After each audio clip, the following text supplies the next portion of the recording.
Hello বন্ধুরা, আজকে আমি চলে এসেছি পার্কে। আমাদের শুটিং চলবে আজকে। এই দেখো, এটা হচ্ছে ক্যামেরা। দেখতে পাচ্ছ ক্যামেরাটা? সেই সাল ড্রোনে আমাদের ভিডিও শ্যুট হচ্ছে। এটা হচ্ছে ফটো শ্যুট, ফটো ক্যামেরা। এটা হচ্ছে ভিডিও ক্যামেরা।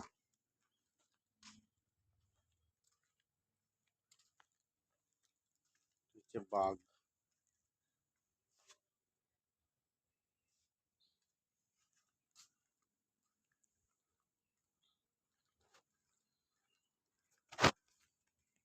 বোর্ডিং আছে, বোর্ডিং করতে পারো বন্ধুরা। এটা বাচ্চাদের খেলনা, বাচ্চাদের জন্য।